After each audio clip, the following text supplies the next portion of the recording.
Hi guys! Dinner time. So, anong ulam nyo dyan? Si Wawlay pala kanina ay nagluto ng chicken kalderita to Wawlay, no? Fritada.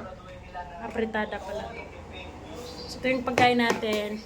And yes guys, sa sobrang tagal na naghintay kung kailan magkaroon tayo ng stocks ng sabon, meron na finally. Kaya mag-message na kayo sa akin para ma-push na natin ang inyong mga orders. Thank you so much, Lord, dahil after like 2 weeks or 3 weeks,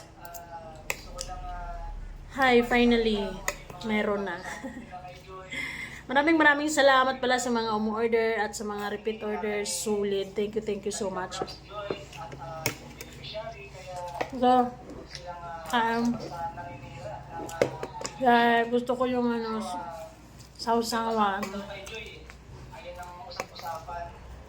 May suka na live.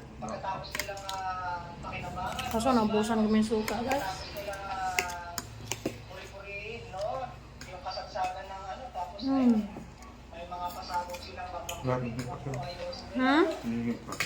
Ang dami yung binigay ko. Gawin pa naman. Wala, pwede may water.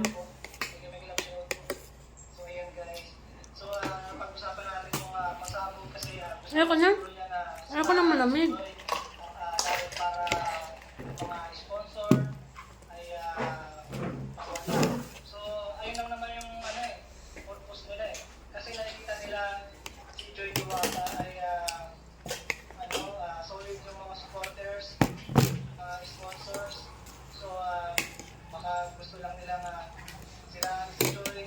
Thank you.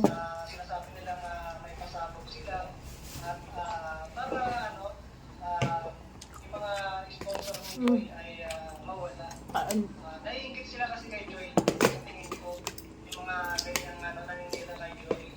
Naiingit sila kasi nga kahit solo lang si Joy ay yung blessing patuloy na umaapaw at marami pang mga plano mga kay Joy na In fairness kay Wawlet, masarap siya magluto, guys.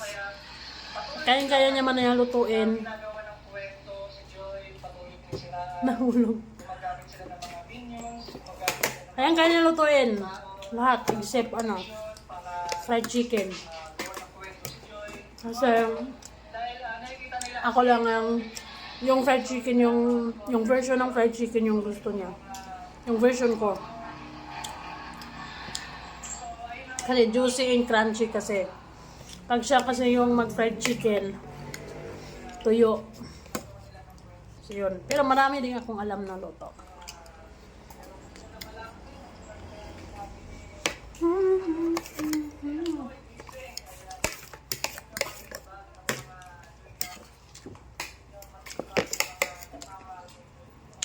Simula ngayon, every time na nakakain ako pala, mag-video na ako.